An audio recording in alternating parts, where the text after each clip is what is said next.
ละครับของสาวหน่อยย่ามาโรงเรียนเบิ้งรถชีวิตอิสระครับไม่ใช่ว่าย่ามาโรงเรียนเนี่ยยิ้มปุ้ยคลิปนี้เจบอลาวจะพาทานผู้ชมไปติดตามชีวิตอาอายอยู่ภายในโรงเรียน1 วันมันจะเป็นแนวใดไปรับชมพร้อมๆกันเลยกราบทักทายสบายดี FC ทุกท่าน FC ทุกคนมาพบมาพ่อกับค่อยเจบ่าวลาว ในคลิปนี้เป็นเรื่องราวข้อมูลข่าวสารของน้องอาอายวังกี้นี่เจบ่าวลาวก็เลื่อนไปเลื่อนมาไปเห็นคลิปหนึ่งเนาะเห็นผู้ใช้Facebook ท่านหนึ่งเราก็ได้เอาเรื่องราวของน้องอาอายมาลงซึ่งเราเป็นอาจารย์เป็นคุณครูอยู่ที่โรงเรียนของน้องอาอายสังกัดอยู่นั่นนะเจบ่เล่าเห็นหลายเทื่อแล้วเพิ่นจะโพสต์เป็นวิดีโอสั้นเทื่อละเล็กเทื่อละน้อยในการเคลื่อนไหวของศิลปินตัวน้อยน้องอาอายอยู่ที่โรงเรียนเฮ็ดให้เจบ่เล่าเห็นอีกมุมหนึ่งวิถีชีวิตของน้องอาอายจากเดิมแล้วเฮาก็จะเห็นความสามารถที่เพิ่นแสดงออกอยู่เทิงเวทีหมอลำเห็นเพิ่นมีจิตใจดีงามเอื้อเฟื้อเผื่อแผ่เนาะได้มาก็มีน้ำใจแบ่งปันอยู่ในแวดวงหมอลำให้แดนเซอร์ให้ศิลปินนำกันเปิดโอกาสให้ผู้อื่นดูแลเทคแคร์ลูกวงอันนี้เฮาจะเห็นเรื่องราวชีวิตของน้องอาอายในรูปแบบนี้แต่ว่าอีกทั้งฝากหนึ่งอีกทั้งฝากฝั่งหนึ่งชีวิตการเป็นอยู่อย่าลืมว่าน้องอาอายยังเป็นนักเรียนช่วงปิดฤดูกาลเป็นช่วงที่น้องจะต้องได้ไปหำไปเรียนขึ้นห้องเรียนนำพวกหมู่ครูแล้วหลังจากนั้นเฮาก็บ่ค่อยเห็นว่ากิจกรรมที่น้องอาอายอยู่ทางโรงเรียนมีการเฮ็ดกิจกรรมอีหยังแน่มีการพัวพันแลกเปลี่ยนบทเรียนนำหมู่ครูคือแนวใดเพราะว่าเฮาเห็นแต่รูปลักษณะหนึ่งของน้องอาอายคือยืนอยู่ทางบนเวทีใส่สุดเพชรใส่สุดงามๆแต่ว่าอีกฝากฝั่งหนึ่งน่ะน้องอาอายก็ได้ไปใช้ชีวิตอยู่ทางโรงเรียนน้องก็ได้ปฏิบัติตามกฎระเบียบตามที่โรงเรียนวางออกได้พัวพันแลกเปลี่ยนบทเรียนนำหมู่นำครูเพิ่นก็มีหมู่มีครูอยู่ในกลุ่มแก๊งเดียวกันเวลาขึ้นห้องก็ขึ้นเวลาพักพรก็ลงมานั่งโซเล่กันกับหมู่กับพักกับพวกมีขนมก็แบ่งปันกันกินแล้วกิจกรรมตัวหนึ่งที่เจบ่เล่าเห็นวังกี้นี่เนาะหลังจากเลิกเรียนครูก็แต่งตั้งให้น้องอาอายไปเป็นผู้ช่วยดูแลน้องๆยืนเลี้ยงแถวกันออกจากโรงเรียนน่ะอาอายก็ได้เป็นตัวแทนตัวนั้นเนาะลักษณะคือเป็นอาสาสมัครคุ้มน้องๆรุ่นน้องที่เลิกโรงเรียนให้ย่างเป็นแถวเป็นระเบียบเรียบร้อยก่อนที่จะออกไปสู่นอกรั้วโรงเรียนที่พ่อแม่รอท่าต้อนรับเอาอยู่เนาะเดี๋ยวจะให้ทุกคนไปเบิ่งภาพบรรยากาศคลิปนี้สากลต้องขออนุญาตคุณครูสมชายเนาะถ้าจำบ่ผิดเด้อขออนุญาตเอาคลิปเจ้ามาลงให้บรรดา FC แฟนคลับของน้องอายได้รับได้ฮู้ได้เห็นอีกจักเล็กจักน้อยแน่เนาะเพื่อให้เขาเห็นถึงภาพบรรยากาศตัวจริงของน้องอายไปใช้ชีวิตอยู่ที่โรงเรียน1 วันแล้วจึงมาพอกันในช่วงต่อไปก็แล้วกันไปชมกันเลยสวัสดีค่ะคน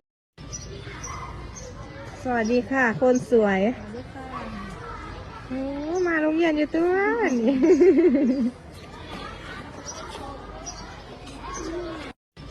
ละครับของสาวหน่อยย่ามาโรงเรียนเบิ้งรถชีวิตอิสระครับไม่ใช่ว่าย่ามาโรงเรียนเนี่ยยิ้มปุ้ยชีวิตอิสระที่หลาคู่กินน้ำเนี่ยบักกี่แพงแต่หันหลังนี่ว่าไงอิสระบ่ครับเนี่ยกินน้ำเนี่ยกินน้ำเนี่ยบานสีแพงไหมบ่แพงครับกินน้ำแล้วบ่แพงเลยครับชีวิตอิสระไปแล้วเบิ้งพี่น้องจังเห็ดเอาแลนยอไปแล้วพี่น้องแลนยอไปแล้วไปแล้วเห็นแต่ทั้งดากคนน่ะเห็นแต่ทั้งก้นคนเอาบ้างไว้อีละเอาโอ้แม่คนน่ะเห็นบ่บ้านถ่ายได้อยู่เมื่อไรไปวิ่งแล้วบ้านลูกมุมนั้นเลยเขามาตรงนี้เพราะตรงนู้นมันแฉะสาวไปกับพี่ ดันด้าก็ไปกับพี่ต้าสวัสดีค่ะ เอามือลูกมือบอกเขาทุกคนเห็นแล้วหรือยังก็จะเห็นชีวิตของน้องอาอายอีกรูปแบบหนึ่งซึ่งมันจะแตกต่างจากเฮาเห็นอยู่ทุกวันก็คืออยู่ในวงการหมอลำถึงว่าน้องอาจจะบ่ได้ไปไปเฮียนอยู่น้ำหมูน้ำพักน้ำพวก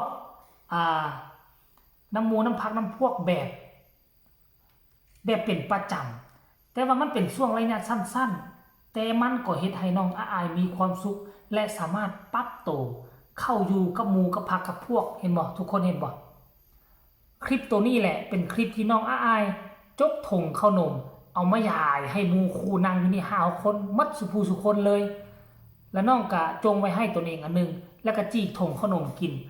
คุณครูสมชายก็เว้าหยอกน้องอาอายซิมน้ำแดงนะซิมน้ำแดงนะกินน้ำแดงน้องอาอายก็บ่ขี้ทีเด้ก็มาแบ่งปันให้คุณครูกินซึ่งมันเป็นภาพบรรยากาศแล้วเห็นบ่ล่ะ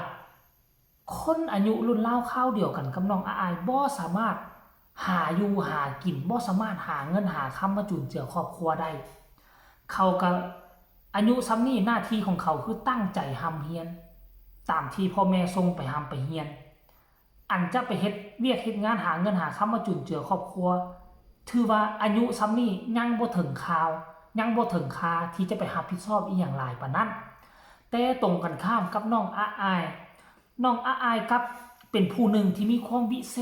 ศษกว่าหมู่กว่าพรรคกว่าพวก 1. ชีวิตในวัยเด็กก็มาเข้าโรงเรียนตามปกติ 2. ชีวิตในยามค่ำคืนหมู่ครูกินข้าวแล้วก็นอนเล่นโทรศัพท์กินข้าวแล้วก็เฮ็ดบทเรียนก็เฮ็ดเวียกบ้านแล้วก็นอนเล่นโทรศัพท์แต่กงกันข้ามกับน้องอาอายเลิกโรงเรียนปุ๊บตอนเย็นเข้าไปฝึกซ้อมร้องเพลงไปขึ้นคอนเสิร์ตสัวจะจบค่ำคืนนึงก็ปาไป 11-12 โมงกลางคืนเพราะฉะนั้นน้องอาอายต้องทำงานหนักกว่าทุกคนที่อยู่ในโรงเรียนนี้สมแล้วแหละที่มีพ่อแม่ FC ผู้ปกครองเคยมาคอมเมนต์ว่าอยากได้ลูกสาวคือน้องอาอายอยากให้ลูกตนเองเป็นคืออาอายสกุลพรเห็นบ่ล่ะกลายเป็นแบบอย่างที่ดีของเพื่อนๆอยู่ในโรงเรียนกลายเป็นแบบอย่างที่ดีในสังคมไปเป็นที่เรียบร้อยแล้วอาอายน้อยสกุลพรลูกพ่อนกลูกพ่อนัดต่อไป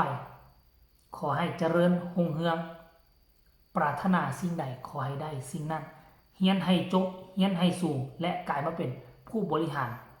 อยู่ในวงหมอลำสวยพอจ่าในอนาคตก็แล้วกันคลิปนี้ขอฝากฝังเอาไว้เพียงซ้ำนี้ฝากทุกคนกดไลค์กดแชร์กดติดตามให้แน่เพื่อจะบ่พลาดในคลิปต่อไปที่สำคัญอย่ากดข้ามโฆษณามีคำตำหนิติชมคำคิดคำเห็นคือใดให้ส่งข่าวมาใต้คอมเมนต์พบกันใหม่ในคลิปหน้าสำหรับคลิปนี้สบายดี